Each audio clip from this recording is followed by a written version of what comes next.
Bab 14. Perselisihan. Cahaya lentera memancar dari lampu kristal, menyoroti sebuah peti yang amat sederhana. Di bawah lampu pun tampak manusia, namun bukan manusia sederhana pemilik peti itu. Orang tersebut adalah Cho Tang Lai. Langit belum terang tanah, maka ia memasang lampu sebagai penerangan. Cahaya lentera persis menyinari pipi sebelah kirinya yang kelihatan masih rapi. Separuh wajahnya hari ini tampak seperti wajah seorang ayah yang penuh keramahan dan kasih sayang. Apabila seseorang sedang merasa puas dan gembira, biasanya dia akan bersikap lebih ramah dan lembut kepada orang lain. Sekarang Cubong sudah berada dalam genggamannya, Hiong Sai Tong sudah tumpas dan porak-peranda, Ko Qian Hui juga sudah mati, paling tidak dia menganggap Ko Qian Hui sudah mati. Hampir setiap persoalan berada di dalam pengendaliannya. Musuh tangguh sudah dilenyapkan, kekuasaan berada di tangannya, tiada jagoan dari dunia persilatan yang bisa bersaing dengannya lagi. Bayangkan saja siapakah yang tak akan merasa puas dengan keadaan seperti ini. Seluruh usaha dan perjuangannya tak disangkal lagi telah mencapai pada puncak kesuksesan. Itulah sebabnya dia tidak membunuh Xiao Lai Hiat. Keadaan Xiao Lai Hiat sekarang hampir tak berbeda jauh dengan si kakek dalam gardu tersebut, segenap tenaga dalamnya telah punah. Dia pun dikurung dalam halaman kecil tersebut, menunggu Cho Tang Lai datang untuk mengeruk seluruh kecerdasan dan segenap rahasia yang dimilikinya. Untuk melaksanakan pekerjaan seperti ini, Cho Tang Lai dapat melakukannya secara pelan-pelan, sedikitpun ia tidak gelisah ataupun cemas. Seorang pembunuh yang sama sekali kehilangan tenaga dalamnya, tak ubahnya seperti seorang pelacur tua yang tak sudi dijamah orang lagi, tiada jalan lain yang dapat ia tempuh, tiada tempat yang dapat ia singgahi. Pekerjaan yang mereka lakukan sama-sama merupakan pekerjaan yang paling kuno dari umat manusia, tapi penderitaan yang mereka rasakan pun merupakan penderitaan yang paling tua dari manusia. Kini peti senjata Xiao Lai Hiat sudah terjatuh ke tangan Cho Tang Lai. Dia pun tahu kalau peti tersebut merupakan senjata yang paling rahasia dan paling menakutkan di dunia ini. Semenjak kematian Nyo Qian, si pengkhianat dari Hiong Sai Tong, dia sudah mengetahui tentang betapa menakutkannya senjata tersebut.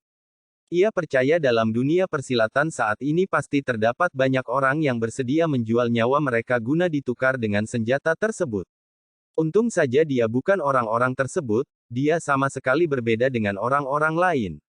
Sekarang peti itu terpapar di hadapannya, tapi dia merasa malas untuk mengusiknya.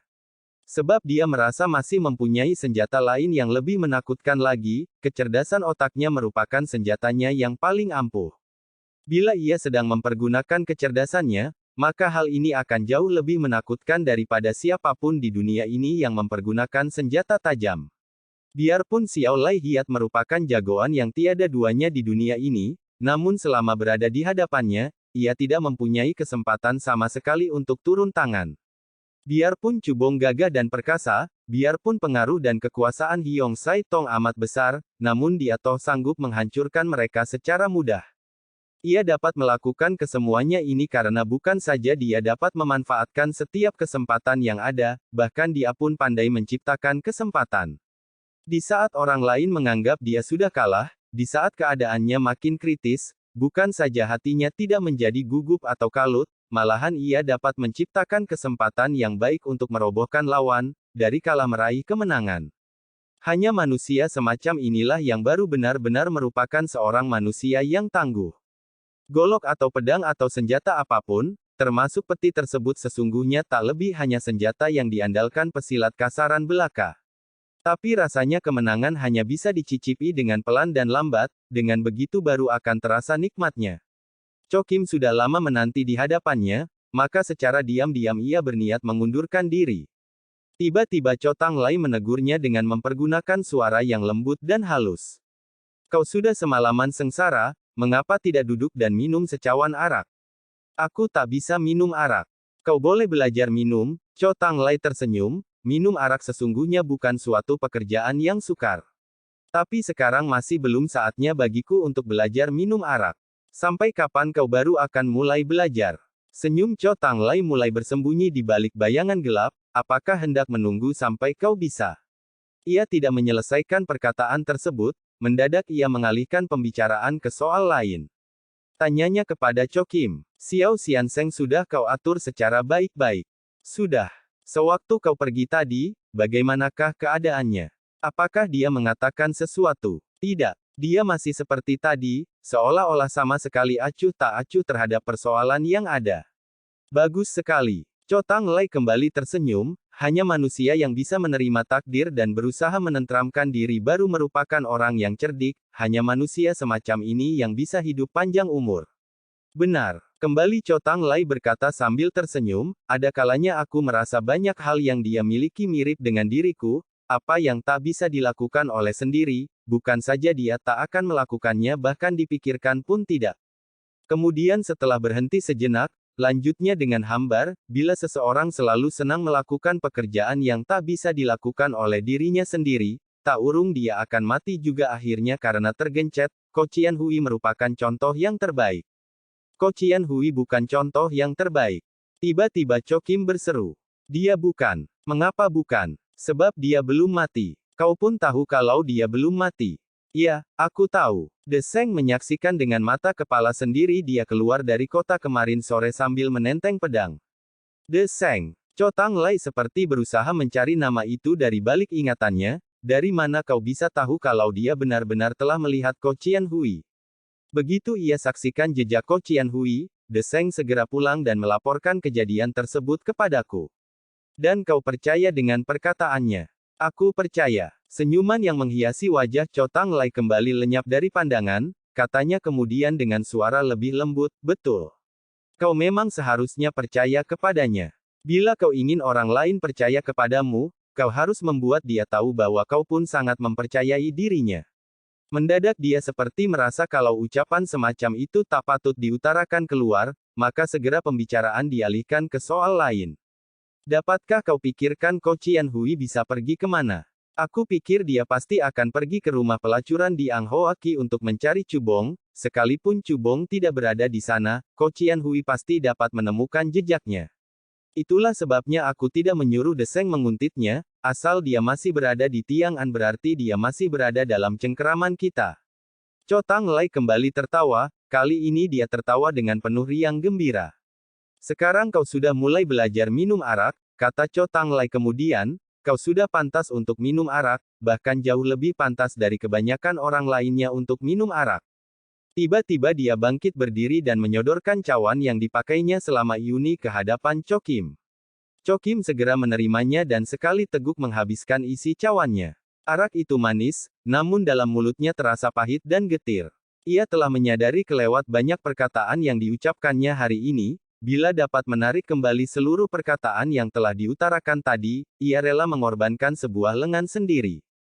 Cho Tang Lai sendiri justru seolah-olah tidak merasakan reaksinya itu, sambil menerima kembali cawan kosong, dia memenuhi dengan arak kembali dan menghirupnya setegukan. Xiao Lai Hiat sudah tahu kalau Ko Qian Hui merupakan bencana besar di dalam kehidupannya, sedang Xiao Lai Hiat belum pernah merasa menyesal, mengapa ia tidak membunuh Ko Qian Hui, walaupun sudah menerima kontrak surat perjanjiannya. Setelah termenung beberapa saat, Cho Tang Lai berkata lagi, mungkinkah di antara mereka terdapat sesuatu hubungan istimewa? Tapi hubungan apakah itu? Mendadak dia meneguk habis isi cawannya, kemudian sambil memancarkan sinar tajam dari balik matanya, dia berkata lebih jauh. Mungkin hubungan di antara mereka hanya si kakek itu yang bisa memastikan. Xiao Lai Hiat ingin menanyakan sesuatu kepada si kakek itu tentulah persoalan ini yang hendak ditanyakan dan persoalan tersebut pasti amat penting artinya, itulah sebabnya kematian dari kakek tersebut menimbulkan hawa nafsu membunuh dalam hatinya karena setelah kematian dari kakek itu, tiada orang lagi di dunia ini yang bisa mengetahui sebetulnya Ko Qian Hui adalah putranya atau bukan. Putranya. Sebenarnya Cho Kim sudah berniat tetap membungkam, tapi toh akhirnya tak tahan untuk berseru juga, bagaimana mungkin Ko Qian Hui adalah putra Xiao Lai Hiat. Jadi kau anggap hal seperti ini tak mungkin terjadi. Setelah tertawa dingin, Cho Tang Lai berkata lebih jauh, Ko Qian Hui tak lebih hanya seorang pemuda yang sama sekali tak punya nama dan kedudukan, mengapa Xiao Lai Hiat yang kejam dan tak berperasaan malah menolong jiwanya. Apabila di antara mereka tiada sesuatu hubungan yang khusus, biarpun ada 10 laksa Ko Qian Hui yang mau mampus di hadapan Xiao Lai Hiat, dia tak akan menggerakkan jari tangannya untuk menolong. Ia memandang ke arah Cho Kim, nada suaranya juga berubah menjadi lembut kembali. Kau harus percaya kepadaku, persoalan apapun mungkin bisa terjadi seperti misalnya Cubong seorang lelaki sejati yang berjiwa jantan dan perkasa, mengapa dia justru keok di tangan seorang wanita. Tapi dia toh akhirnya kalah, kalah secara mengenaskan, demikian pula dengan Xiao Lai Hiat, siapa yang menduga dia bakal menderita kejadian seperti hari ini. Sesudah menghela napas panjang, terusnya, padahal, demikian juga dengan aku, siapa yang bisa menduga aku bakal kalah di tangan seseorang di kemudian hari. Mungkin ucapan tersebut bukan kata yang sejujurnya, namun di balik perkataan itu terkandung suatu falsafah hidup yang mungkin bisa diresapi maknanya. Tiba-tiba Chokim mengundurkan diri. Dia tahu sekarang sudah mencapai saatnya dia harus mundur dari situ, karena dia tahu Suma Chao Kun sudah datang. Ia mendengar suara dari Suma Chao Kun sedang berkata, benar. Persoalan seperti ini pada hakikatnya memang tak pernah diduga oleh siapapun. Pintu terbuka lebar. Suma Chao Kun berdiri persis di depan pintu, sementara kabut tebal berwarna putih menyelimuti suasana di luar sana. Dia sudah berusia pertengahan, pakaian dan rambutnya nampak amat kusut setelah menempuh perjalanan jauh, dia memang kelihatan lelah sekali. Tapi sewaktu berdiri di situ, ia nampak begitu gagah, tampan dan perkasa, jauh melebihi usia yang sebenarnya. Di antara kabut yang tebal dan cahaya lentera dalam kamar, dia nampak seperti malaikat langit dalam lukisan. Sewaktu Cho Tang Lai memandang ke arahnya, sorot matanya memancarkan sinar kagum. Dengan cepat ia bangkit berdiri dan menuangkan secawan arak baginya. Mengapa kau harus ke Lok Yang? Mengapa harus pura-pura sakit untuk membohongi diriku? Pertanyaan-pertanyaan tersebut tak sepatah kata pun yang disinggung oleh Cho Tang Lai. Di saat dia menemukan sikap dan perasaan Suma Chao Kun sedang tidak gembira, dia selalu menghindarkan diri untuk menyinggung persoalan-persoalan yang tidak menyenangkan ini. Kau tentu sangat lelah, pasti terburu-buru untuk mengejar perjalanan, sebetulnya menurut dugaanku, besok atau lusa kau baru akan kembali ke sini, kata Cho Tang Lai. Setelah tersenyum, terusnya, bagaimanakah keadaan cuaca di Lok Yang? Suma Chao Kun hanya membungkam, sikapnya nampak sedikit agak aneh. Lewat lama kemudian, ia baru menyahut, cuaca di sana sangat baik, jauh lebih baik daripada di sini. Darah yang berceceran di tanah pun dengan cepat mengering, jauh lebih cepat daripada di sini. Nada suaranya kedengaran sedikit rada aneh, namun Cho Tang Lai sendiri pun seolah-olah tidak merasakan. Bila darah sudah mengalir, cepat atau lambat pasti akan mengering kembali, kata Suma Chao Kun lagi, cepat mengering atau terlambat mengeringnya, sesungguhnya tiada sangkut pautnya dengan diriku. Ya, memang banyak kejadian di dunia ini yang demikian keadaannya. Tapi banyak pula kejadian yang tidak begitu. Oh ya, bila manusia hidup di dunia ini, cepat atau lambat pasti akan mati, tapi cepat mati atau lambat matinya mempunyai perbedaan yang sangat besar, seperti misalnya kau hendak membunuh seseorang, dapatkah kau menunggu dia sampai mati lebih dulu baru turun tangan? Tidak dapat. Membunuh harus dilakukan seketika, bila waktu sudah lewat, maka keadaan pun berbeda, situasinya akan berubah pula. Sambil tersenyum dia angkat cawannya dan berkata lebih jauh, seperti misalnya minum arak harus seketika, bila kau tidak meneguknya dengan segera, tapi meninggalkan untuk beberapa saat, arak tersebut tentu akan berubah menjadi kecut. Betul, perkataanmu memang tepat sekali, kata Suma Chao Kun menyetujui dengan cepat, perkataanmu itu seolah-olah tak pernah bersalah untuk selamanya. Kemudian setelah meneguk habis isi cawannya, dia berkata lagi, dengan cawan ini kuhormati dirimu, karena kau telah mewakili Toa Piao Kio kita untuk meraih suatu kemenangan yang gilang gemilang.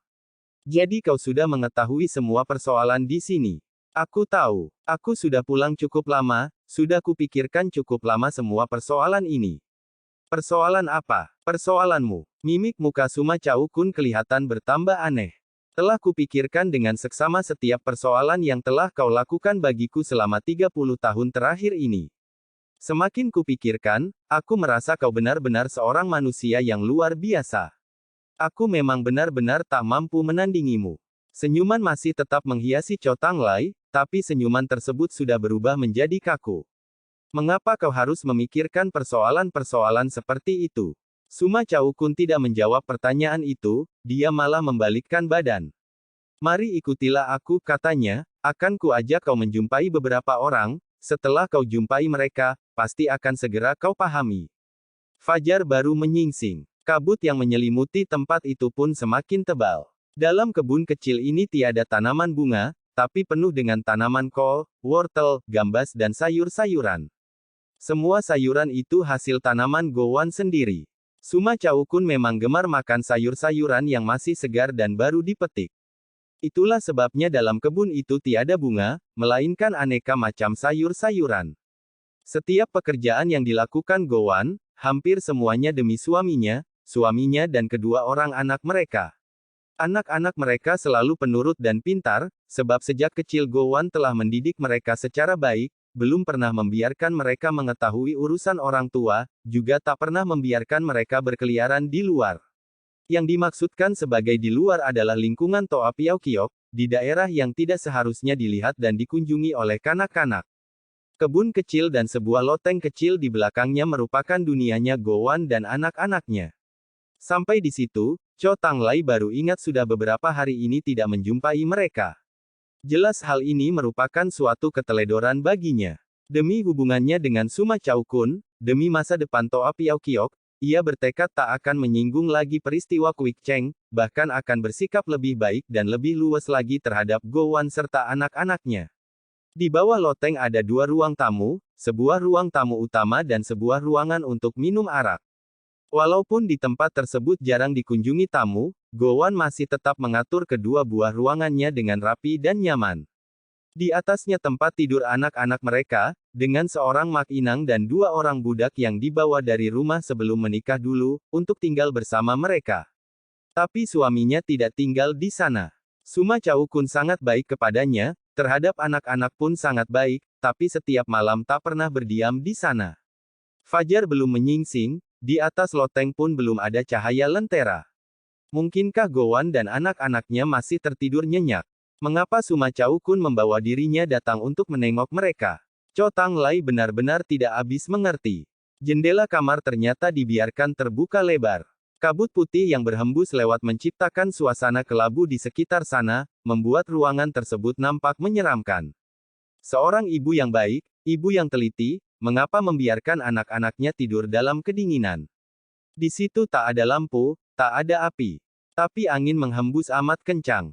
Dipandang dari balik kabut yang berwarna kelabu, dalam ruangan tersebut seolah-olah terdapat sesuatu benda yang sedang bergoyang terhembus angin. Tergantung di tengah udara dan bergoyang tiada hentinya. Mengapa bisa tergantung di tengah udara? Manusiakah? Tapi siapakah dia? Tiba-tiba Cho Tanglai merasakan hatinya seolah-olah tenggelam, kelopak matanya mendadak menyusut kencang.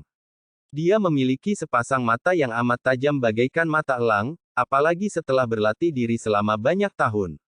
Sekarang dia sudah dapat melihat bahwa yang tergantung di udara itu adalah manusia, bahkan dapat terlihat orang itu menggantung diri dengan seutas tali.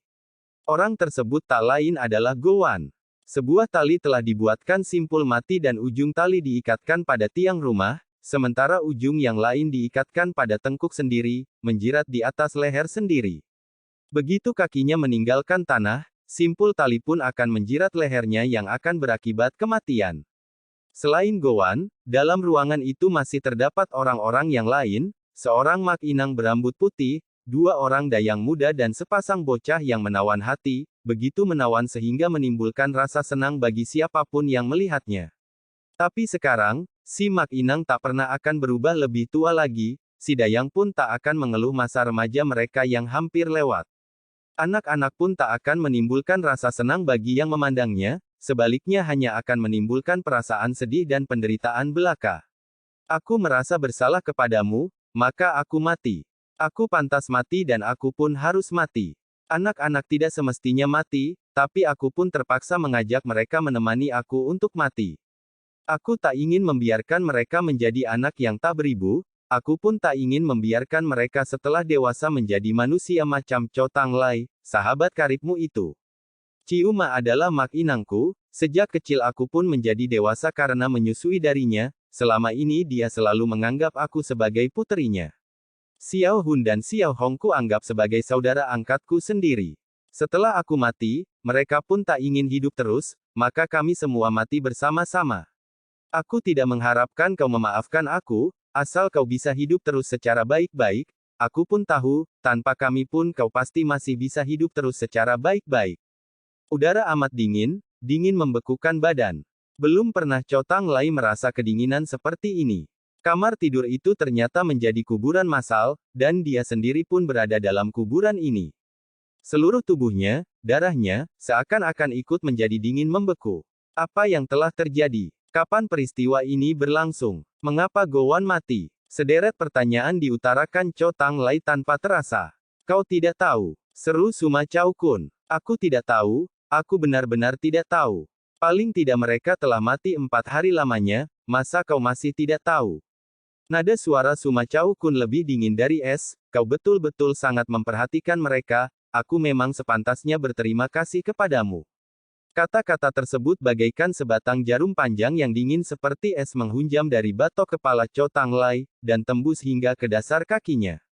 Sebenarnya ia mempunyai banyak alasan untuk memberi penjelasan kepadanya. Beberapa hari belakangan ini, segenap kekuatan dan pikirannya ditujukan untuk menghadapi Hyong Sai Tong. Tempat ini pun termasuk dunianya Gowan dan anak-anak, jarang ada orang Toa Piao Kiok yang berkunjung ke situ.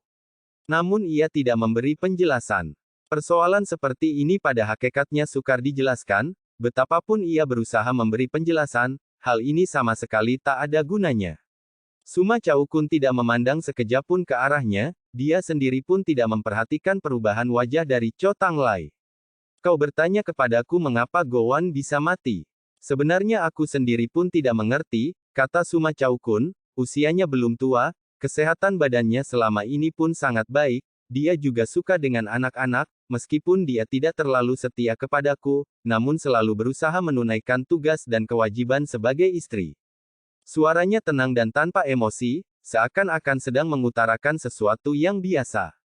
Sebaliknya aku tak pernah mewujudkan tugas dan kewajibanku sebagai seorang suami, maka yang salah adalah aku, bukan dia. Kau pun mengetahui tentang peristiwa itu. Aku tahu, sudah lama mengetahuinya. Sebagai seorang suami belum tentu harus mengetahui paling akhir, aku pun tahu peristiwa tersebut dengan cepat akan terlalui. Dia masih bisa menjadi istriku yang baik, masih bisa merawat anak-anakku secara baik. Setelah berhenti sejenak, sambungnya lagi dengan hambar. Aku toh sudah bertekad hendak mengikuti cara dan maksudmu untuk menjadi seorang Eng Hyong yang luar biasa, maka aku wajib membayar segala pengorbanan. Maka kau pun berlagak tidak tahu? Tanya Cho Tang Lai. Benar, sebab bila aku tahu maka aku pasti akan membunuhnya. Dalam satu keluarga seorang Eng Hyong, tidak diperkenankan sampai terjadinya peristiwa semacam ini, tentu saja aku harus menghabisi nyawanya. Setelah berhenti sebentar, dia meneruskan, oleh sebab itu aku pun terpaksa berlagak tidak tahu, karena disinilah terletak rumah tanggaku, dalam keadaan yang bagaimanapun juga, aku tak bisa menghancurkan rumah tangga ini. Bukan saja aku berpura-pura tak tahu, bahkan aku pun harus berbuat sehingga dia mengira aku sama sekali tak tahu, dengan begitu rumah tangga ini baru bisa dijaga keutuhannya. Cho Tang Lai segera menunjukkan perasaan kaget dan tercengang. Hingga kini dia baru tahu bahwa sebelum ini pada hakikatnya ia belum memahami sama sekali tentang Suma Chao Kun. Dia belum pernah tahu kalau Suma Chao Kun masih memiliki perangai seperti ini. Ternyata dia adalah seorang manusia berperasaan, menghadapi kejadian seperti ini pun masih bisa memikirkan kepentingan orang lain. Sesungguhnya tiada lelaki di dunia ini yang sanggup menahan diri bila menghadapi kejadian seperti ini, tapi aku sudah berpikir lebih mendalam. Andai kata kejadian tersebut telah berlalu, bila anak-anak telah dewasa, kita masih dapat bersikap seakan-akan suami istri yang berbahagia, hidup berdampingan sampai di akhir hari tua. Mendadak ia membalikkan tubuhnya menghadap Cho Tang Lai, lalu serunya lagi, andai kata bukan kau yang mendesaknya mati, kami pasti masih bisa hidup seperti ini. Aku memaksanya mati. Suara Cho Tang Lai menjadi parau, kau anggap aku yang memaksanya mati.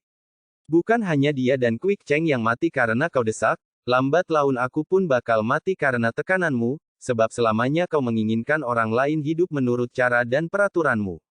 Setelah menatap Cho Tang Lai tajam-tajam, ia berkata lebih jauh, oleh karena kau punya penyakit dalam hatimu, meski di luar kau bersikap angkuh dan tinggi hati, padahal dalam hati kecilmu tak pernah memandang sebelah mata pun terhadap diri sendiri, maka kau menyuruh aku mewakilimu untuk melakukan pekerjaan-pekerjaan yang seharusnya kau lakukan sendiri. kau hendak menciptakan aku sebagai lambang dari seorang Eng Hyong, karena di hati kecilmu kau telah menganggap aku sebagai penggantimu, dengan tak segan-segan kau akan memaksanya dan memojokkannya sampai mati.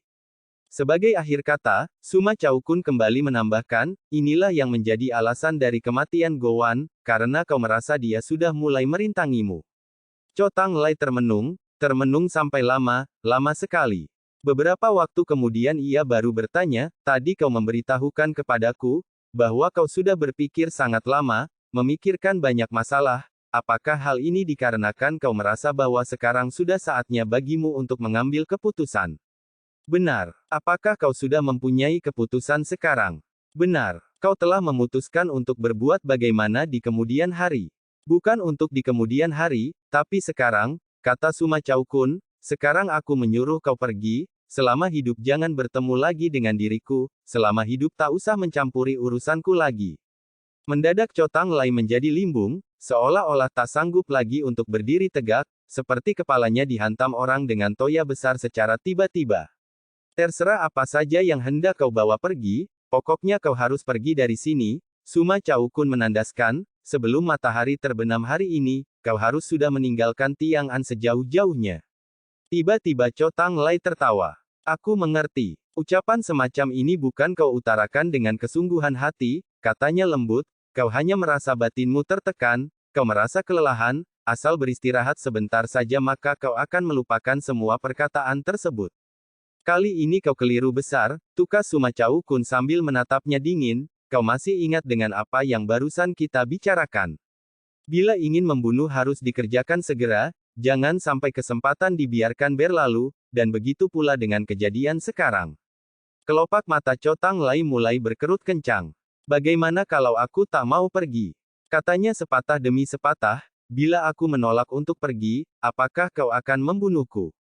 Benar. Dengan nada yang sama sepatah demi sepatah, Suma Chaokun menjawab, bila kau menolak untuk angkat kaki, maka aku akan segera menghabisi nyawamu.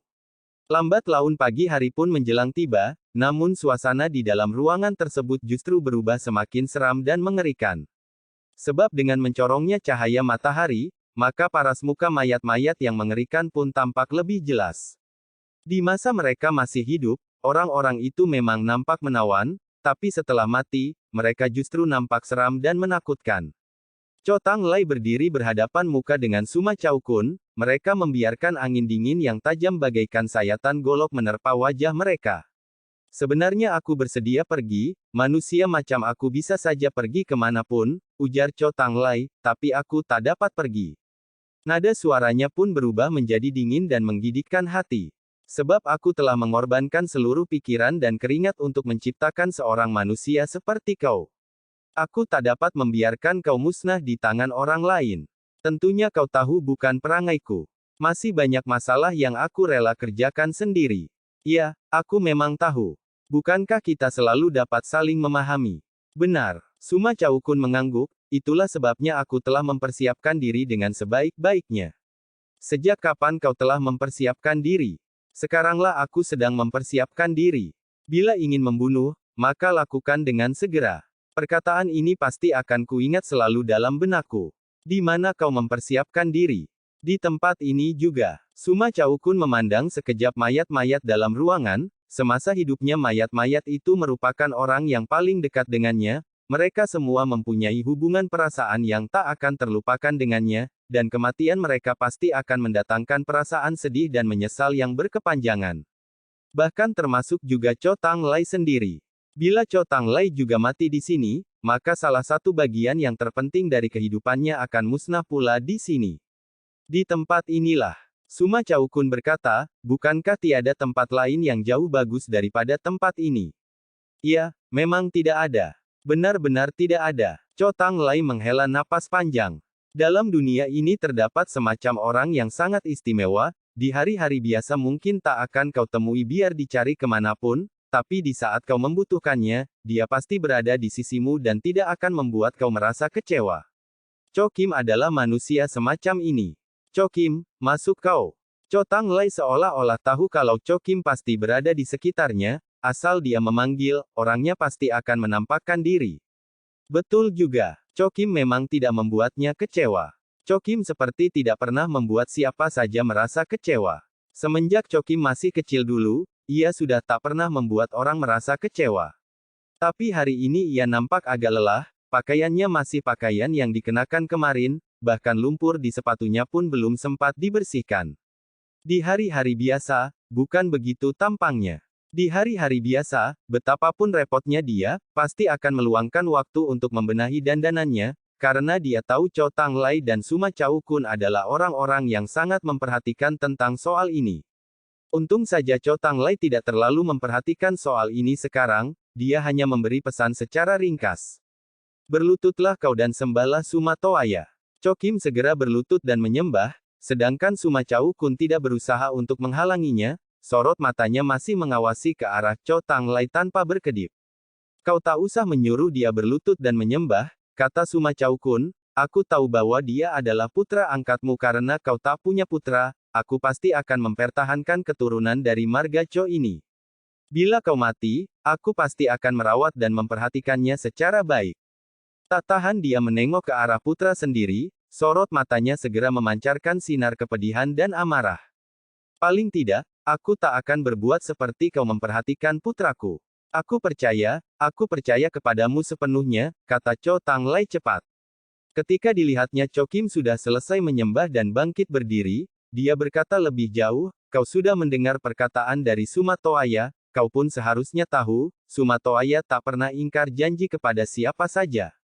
Bila dia yang merawatmu sudah pasti jauh lebih baik daripada aku yang memperhatikan dirimu. Aku mengerti, suara Chokim pun berubah menjadi parau karena rasa harunya, tapi dalam kehidupanku kali ini, aku tak akan berganti marga lagi. Kau mesti ingat, bila aku sudah mati, maka kau harus bersikap baik kepada Suma Toaya seperti sikapmu kepadaku sekarang. Tampaknya Chow Tang Lai dipengaruhi pula oleh emosi. Biarpun di antara aku dan Suma Toaya telah terjadi persoalan apapun, itu merupakan urusan pribadi kami sendiri, bukan saja kau tak boleh menaruh perasaan benci, lagi pula tak boleh menceritakan apapun yang kau saksikan hari ini kepada siapapun. Aku tahu, ucap Chokim sedih, aku pasti akan melakukan seperti apa yang kau inginkan, sekalipun kau menyuruh aku mati, aku tetap akan menerimanya. Chow Tang Lai segera menghela napas panjang. Kau memang selalu merupakan seorang anak baik, di kemudian hari kau tentu akan berhasil. Lalu sambil menatap tajam wajah Chokim, kembali dia berkata, kemarilah kau, ada semacam barang yang hendak kuberikan kepadamu, entah aku mati atau hidup, kau harus menyimpannya secara baik-baik. Baik, Chokim pelan-pelan berjalan mendekat. Tiba-tiba dari balik matanya memancarkan sinar kepedihan yang tak terlukiskan dengan kata-kata, seolah-olah dia sudah menduga kalau suatu peristiwa yang menyedihkan dan menakutkan bakal terjadi. Dia tidak berusaha untuk menghindar, sebab dia pun tahu, peristiwa seperti ini tak mungkin bisa dihindari. Suma Chow Kun berpaling dan tidak memperhatikan kedua orang itu lagi. Ia telah bertekad, tak akan terpengaruh oleh siapapun dan tak akan berubah pendapat dikarenakan persoalan apapun. Kemudian ia mendengar suara yang sangat aneh, seperti kulit yang dirobek. Menanti dia berpaling lagi, dijumpainya Chow Tang Lai telah menghunjamkan pisaunya ke ulu hati Chokim. Chokim mundur setengah langkah, kemudian pelan-pelan roboh ke atas tanah. Sepanjang kejadian, dia sama sekali tidak berteriak. Paras mukanya yang pucat pias pun tidak memperlihatkan perasaan sakit, menderita, kaget dan tercengang, seakan-akan kejadian tersebut sudah berada di dalam dugaannya. Hal itu bukan dikarenakan gerak serangan dari Chow Tang Lai yang kelewat cepat, sebaliknya dikarenakan ia sudah membuat persiapan. Sebelum maju mendekat, dia seakan-akan sudah mempersiapkan diri dengan sebaik-baiknya. Malah sebaliknya paras muka Suma Chow Kun yang memperlihatkan perubahan dan menunjukkan rasa kaget bercampur tercengang. Mengapa kau membunuhnya? Suma Chow Kun segera membentak, apakah kau takut aku menyiksanya setelah kematianmu nanti? Bukan. Kau berjiwa besar dan berwelas asih, tak mungkin akan kau lakukan perbuatan seperti itu. Kemudian setelah berhenti sejenak, dengan suara yang sangat tenang ia berkata lebih jauh, aku membunuhnya karena aku tak bisa membiarkan dia hidup untukmu. Mengapa? Karena dia adalah seorang manusia yang sangat berbahaya, licik dan kejam. Sekarang usianya masih begitu muda dan aku masih bisa membunuhnya, bila dibiarkan hidup beberapa tahun lagi, mungkin aku sendiri pun bukan tandingannya. Dia melepaskan mantel kulit binatangnya dan dipakai untuk menutupi jenazah Cho Kim. Beberapa gerakan yang dilakukan olehnya ini dilakukan dengan lemah lembut seperti seorang ayah yang menutupi jenazah anaknya. Walaupun begitu, nada suaranya justru dingin dan sama sekali tiada perasaan. Sekarang dia sudah memupuk kekuatan sendiri, bila aku masih hidup, aku masih dapat mengendalikan dia, tapi kalau aku sudah mati, dalam 2-3 tahun saja, dia sudah pasti dapat menduduki jabatanmu sekarang, dan kemudian dia akan membinasakan dirimu. Kemudian setelah berhenti sejenak, terusnya lagi dengan suara hambar, bila aku harus membiarkan seorang manusia yang begitu berbahaya hidup di sampingmu, sudah pasti aku tak bisa hidup dengan perasaan tenang. Semua perkataan itu diutarakan dengan nada datar dan hambar, sedemikian datar dan hambarnya seolah-olah dia baru saja membunuh seekor nyamuk belaka. Dia seperti tak ingin membiarkan Suma Chao Kun tahu, bahwa bagaimanapun licik, kejam dan buasnya dia terhadap orang lain, namun perasaannya terhadap Suma Chao Kun tetap bersungguh-sungguh.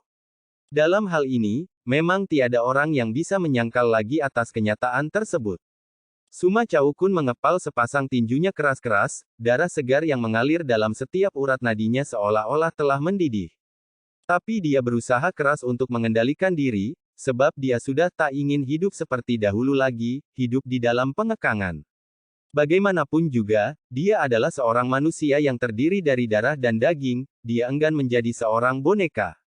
Mayat istrinya masih tergantung di atas tiang, sedangkan kedua orang putranya yang lincah dan pintar sudah tak akan memanggil ayah lagi kepadanya, apakah dia harus menyerah?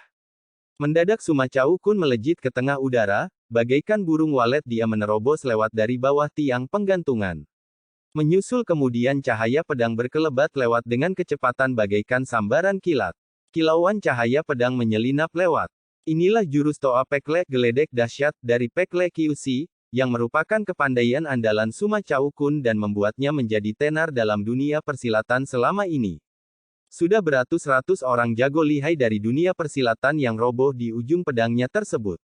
Sekarang walaupun senjata yang dipergunakan olehnya bukan pedang baja andalannya, dan serangan yang dilancarkan olehnya sekarang meski selisih sedikit daripada keampuhannya di hari-hari biasa, namun ketajaman pedang tersebut boleh dibilang luar biasa, kelincahan maupun perubahannya jauh lebih dahsyat daripada dugaan semula. Sayang sekali, Suma Chao Kun telah salah sasaran. Tidak seharusnya dia pergunakan jurus serangan macam begitu di dalam keadaan dan suasana begini. Sebab begitu serangan telah dilepaskan, maka tenaga pun akan turut sirna, bila gagal mencapai serangan, dia sendiri yang bakal terluka di tangan lawan. Menghadapi manusia seperti Cho Tang Lai, mengapa ia justru mempergunakan jurus serangan tersebut? Apakah hal ini dikarenakan dia menilai Cho Tang Lai kelewat rendah? Ataukah disebabkan dia sudah merasa amat yakin? Dalam suatu pertarungan menghadapi musuh tangguh, entah dikarenakan memandang musuh kelewat rendah ataupun menilai musuhnya terlalu tinggi, kedua-duanya merupakan suatu kesalahan yang tak dapat dimaafkan. Seharusnya Suma Chao Kun bisa memahami keadaan tersebut. Dia tak akan memandang rendah kemampuan Cho Tang Lai, dia pun tak akan memandang tinggi kemampuan sendiri, dia bukan seorang manusia yang suka membuat kesalahan. Ia sengaja mempergunakan jurus serangan tersebut. Hal ini disebabkan dia sudah amat memahami keadaan dari Cho Tang Lai. Cho Tang Lai adalah seorang manusia yang amat teliti dan seksama, entah dalam keadaan bagaimanapun juga, bila dia tidak merasa yakin dapat mengungguli lawannya, dia tak akan turun tangan secara gegabah, jurus serangan yang digunakan juga tak akan sembarangan. Selama pihak lawan masih mempunyai setitik kesempatan pun untuk melukainya, dia tak akan mempergunakan jurus serangan tersebut. Suma Chao Kun merupakan jagoan tak terkalahkan yang diciptakan olehnya, dengan mata kepala sendiri dia telah menyaksikan beberapa ratus jago lihai yang dipenggal dan dilukai oleh jurus serangannya tersebut. Suma Chao Kun serta jurus serangan Toa Pekle ini tak ayal lagi sudah menciptakan semacam daya tekanan yang amat besar di dalam hatinya. Disinilah letak titik kelemahan yang dimilikinya. Kelemahannya adalah berani memberi kesempatan yang terbaik bagi Suma Chao Kun. Sudah barang tentu Suma Chao Kun harus memegang kesempatan tersebut dengan sebaik-baiknya. Asal Cho Tang Lai memperlihatkan sedikit keraguan saja, di bawah tekanannya, pedang tersebut sudah pasti akan menembusi ulu hatinya. Cahaya pedang berkelebat lewat dengan kecepatan bagaikan sambaran kilat. Cho Tang Lai sama sekali tidak ragu, dia pun tidak ketakutan, bahkan sepasang matanya sama sekali tidak terpengaruh oleh kilauan cahaya pedang yang melintas lewat. Dari antara kilauan cahaya tajam tersebut, dia telah berhasil menemukan ujung pedang tersebut. Ujung dari pedang merupakan hati dari pedang. Gerakan pedang berubah mengikuti gerakan ujung pedang, itu berarti perubahan tersebut merupakan jiwa dari serangan tersebut.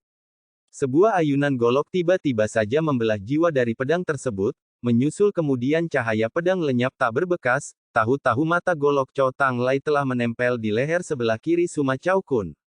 Mimpi pun Suma Chao Kun tidak menyangka kalau gerak serangan musuh bisa muncul secara begitu cepat dan sama sekali di luar dugaannya.